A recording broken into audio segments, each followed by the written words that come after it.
Partido da Causa Operária, não é? É. Pô, me conta um pouco aí de como é que aconteceu essa legalização nos anos 90 aí.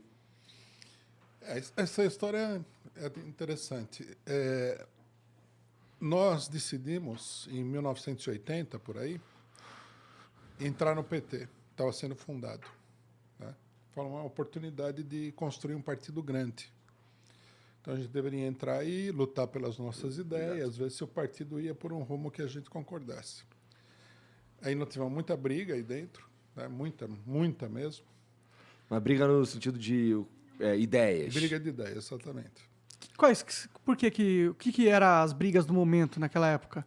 Tinha muita coisa. Por exemplo, num primeiro momento, o pessoal queria colocar para dentro do partido os políticos tradicionais. Entendi. Né? Então, a gente levou uma luta para impedir isso daí, foi relativamente bem sucedida. Né? A gente achava que o partido deveria ser um partido realmente de trabalhadores, onde o trabalhador tivesse o poder de decisão. Né?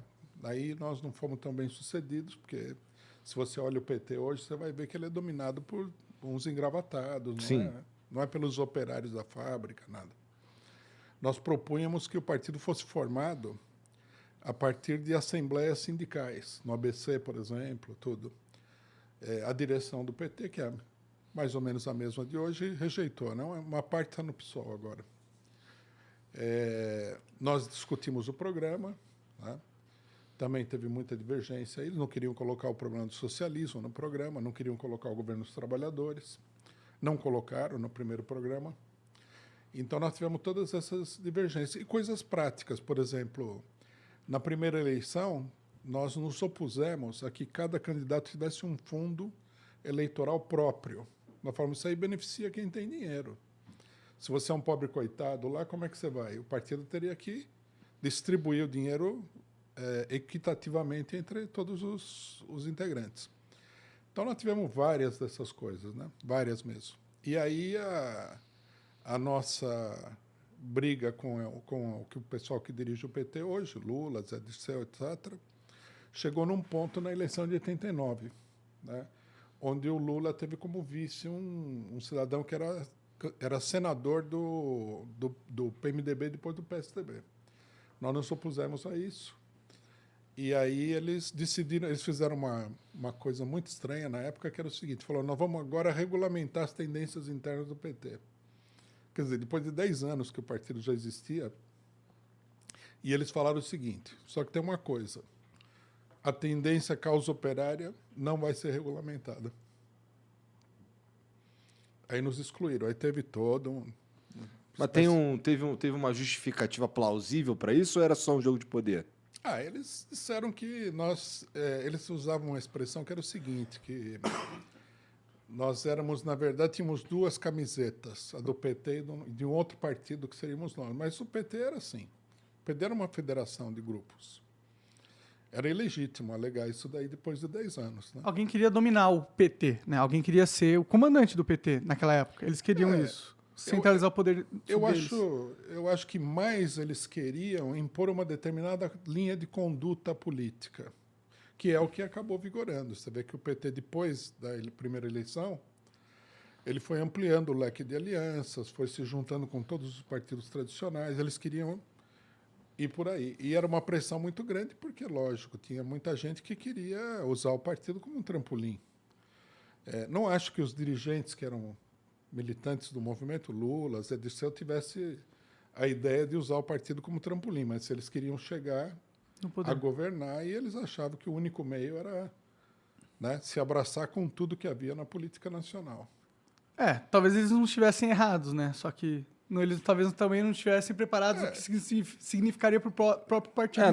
Na minha cabeça, meio que abandonar os seus próprios princípios para obter outros resultados. Pelo que você está falando, assim, é isso que eu estou entendendo. Vamos lá, eu nasci acreditando, que nem o Flow, nasci acreditando na liberdade. Vamos conversar com a galera aqui, vamos deixar todo mundo falar. E, sei lá, chega um momento que a gente começa a se vender e para ganhar dinheiro e alçar voos maiores, a gente abandona a nossa premissa tipo, inicial. o iFood não deixou a gente trazer tal convidado. É, Tá ligado? é. Eles fizeram um compromisso, né, de ser um partido que dizia que ia mudar tudo e se entender com as pessoas que queriam conservar tudo como estava. Foi uma escolha pragmática dos dirigentes do PT. Num certo sentido, deu certo, que o PT chegou à presidência da República. Mas, em outro sentido, não deu tão certo, não, porque agora está tudo no impasse. O PT é um partido com grande dificuldade de mobilização. Vocês viram, né? O impeachment da Dilma, a reação do PT foi muito fraca. O sentimento anti-PT no Brasil também cresce, e eu não sei se ainda cresce, mas é bem grande. Isso até certo ponto é natural. Mas se você tiver uma política firme, você vai ter uma polarização. Vai ter gente a favor e contra. Isso eu acho que é natural. O que eu acho que é ruim é que você não tem um partido capaz de lutar efetivamente. Você tem um grupo de parlamentares, é isso que o PT é. É um grupo de parlamentares? É tipo um grupo, sei lá como falar. É o Tipo que quer dizer que eles não têm uma ideia que os liga? Tem. Não, eles têm uma ideia vaga, né? Tanto que a gente pode ver que a cada eleição eles apresentam propostas políticas diferentes, de conveniência e tal. Eles têm uma vaga orientação de esquerda, né? De que é preciso fazer reformas sociais, reformas políticas. Agora, quais são as mais importantes? Quais são as secundárias? O que tem que fazer no momento? Isso aí é muito vago. Entendi. Tá. E aí, o grupo que formou o PCO, esse grupo que saiu... Todo mundo estava dentro do PT? Foi todo mundo expulso do PT. Tá. E foram expulsos porque faziam parte de uma agenda que o PT não queria comprar. Exatamente. Basicamente. E que eles achavam que estava incomodando o desenvolvimento dessa política pragmática. Entendi. Tá. Faz sentido analisando assim, né? Então... Para vocês terem uma ideia, eu vou contar uma coisinha aqui. Uma certa vez, um companheiro nosso foi na antiga SNI, baseado na lei de liberdade de informação, e pegou o relatório do SNI sobre ele, que ele precisava para ele ia dar entrada em alguma coisa, não sei se ele era funcionário do Correio, dar entrada na anistia no Correio, alguma coisa assim. E aí veio o relatório. E o relatório falava o seguinte: Causa Operária, que a gente era conhecido pelo nome de Causa Operária. É um grupo pequeno, mas muito organizado, muito aguerrido, e tem a capacidade de desestabilizar a situação política no Brasil. Caralho. Porque estava dentro do PT. Uhum. Quer dizer, você é um grupo pequeno, mas você está dentro de um partido grande. Uhum. Então você pode influenciar. E eu acho que daí que surgiu o problema. A gente não podia ficar mais no PT. Pode crer. Mas isso, por outro lado, enfraqueceu o movimento da causa operária também, não enfraqueceu? Para nós foi um período muito difícil. Nós ficamos num isolamento total. O PT, na esquerda, naquele momento, era como a Igreja Católica na Idade Média. Ou você estava na igreja ou você não estava em lugar nenhum. Nós ficamos num ostracismo total, num isolamento completo. E como é que vocês continuaram... Como é que vocês conseguiram alcançar a legalização?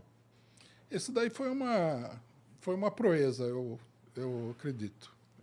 Na época era muito difícil legalizar um partido, mais difícil do que a legislação atual.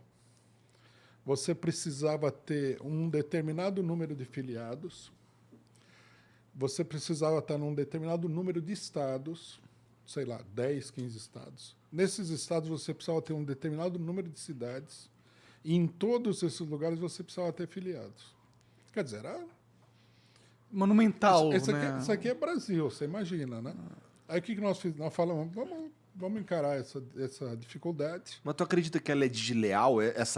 Isso daí é desleal ou isso é necessário? Nossa, não, isso é uma verdadeira loucura. Basta ver o que a gente fez. Nós mandamos, por exemplo, 3 companheiros para Rondônia, onde a gente não conhecia ninguém. Aí os companheiros chegaram lá, alugaram um quarto de hotel, e no dia seguinte foram na cidade, batiam na porta e falavam, nós estamos legalizando um partido. Você imagina esse trabalho? Porque a gente não tinha dinheiro, não tinha isso que eu ia te perguntar, né? como é que financia tudo isso? Era muito complicado. Quantas pessoas? Você tinha que tirar do bolso, você tinha que fazer uma vaquinha, pedir ajuda para algumas pessoas e tal. Nós fomos, Espírito Santo, Roraima, Rondônia. Nós escolhemos os estados menores, porque nós falamos aí é mais fácil de legalizar. Então, esses estados, Acre, Rondônia, Amapá e tal, nós fomos para todos. E dos grandes, nós escolhemos Rio de Janeiro, fizemos em São Paulo também, Espírito Santo e outros estados. Quer dizer, isso é um grupo naquela época era um grupo de 200 pessoas, sem nenhum tostão no bolso, isolado de tudo, de todo mundo. Era uma loucura. Pode crer. E aí, fazendo essas viagens todas, vocês conseguiram coletar o que vocês precisavam para que o partido fosse criado. Que é o que exatamente? Pessoas filiadas, é isso? Pessoas filiadas. Você tinha que convencer uma pessoa que nunca viu você na sua vida A te apoiar politicamente. a se filiar a um partido que ele nem sabia o que era exatamente. Sim. E era uma outra, tipo, não é igual hoje em dia que você tem a rede social, que você pega e faz um vídeo explicando todas as suas ideias. Na verdade, não tinha nem telefone celular naquela época. É verdade. Então era monumental mesmo. Para se comunicar com o cidadão que estava numa paz, tinha que ir para casa ou tinha que estar num... Orelhão. A gente tinha uma sede partidária, eu acho. Você tinha que pegar o telefone, ir no orelhão. Que merda. Era uma coisa assim, pré-histórica e muito complicada. Quando nós começamos, como a gente estava na metade desse processo, a gente tinha avançado bastante. Já tinha fechado 3 ou 4 estados, a gente precisava de 7, 8. A legislação mudou. Para pior ou para melhor? É? Para pior ou para melhor? Melhor. Para melhor. Mudou para melhor. A legislação dizia o seguinte: quem define as quantidades é o partido. O partido tem que dizer como é que ele precisa, quantos diretórios, quanto isso, quanto aquilo que ele tem que fazer. Aí um companheiro nosso um dia chegou na reunião e falou: olha isso aqui da mudança da legislação. E leu. Daí a gente pensou, né, conversamos com o advogado, falamos: está aqui. Nós vamos reduzir esse trabalho. E aí a gente entrou com um processo misto. Metade era lei antiga, metade era lei nova. Eu me lembro até que eu fiz uma entrevista com o juiz do TSE, nesse momento aí, e ele falou: bom, o caso de vocês é muito original, porque vocês pegaram uma parte da lei antiga, uma parte da lei nova, nós estamos num período de transição, e aí nós conseguimos legalizar. Entendi. Interessante. E aí, depois que legaliza um partido, como que foi para vocês isso? O que causou? Tipo, qual que é o próximo passo? Qual que é o que vocês efeito fizeram? prático de ter um partido legalizado e tal? Agora vocês podem concorrer, né? Concorrer nas eleições. O que também era um desafio, até hoje para nós. Primeira eleição, nós lançamos, acho que 6 ou 7 candidatos no país inteiro. E a gente nem sabia como fazia uma eleição. Nunca tinha direto. A gente tinha participado no PT, mas o PT é um tapete voador. Era uma máquina gigantesca. Agora, você fazer sozinho, muito complicado. Sem dinheiro nenhum, então, nem falar. Aí nós começamos esse processo de participar das eleições. Agora, você legalizar um partido tem outras vantagens. Você adquire uma personalidade institucional. Você aparece por aí, as pessoas... é mais fácil das pessoas conhecerem. Vou dar um exemplo. Vocês, com certeza, ouviram falar do PCO já várias vezes. Sim. Mas vocês não ouviram falar das cerca de 70 organizações que têm nome de socialista, revolucionário, que existem no Brasil. Vocês nunca ouviram falar. Não mesmo. Não mesmo. Eu estava lendo uma matéria hoje no programa que eu faço de uma tendência marxista revolucionária. Vocês nunca ouviram falar. Eles ainda têm a vantagem de estar na internet. Naquela época não tinha internet. Naquela época, tudo que a gente tinha era o nosso jornal, né? Que nós temos até hoje, jornal impresso. Então, você tinha que chegar nas pessoas com panfleto, com jornal, é uma coisa muito complicada.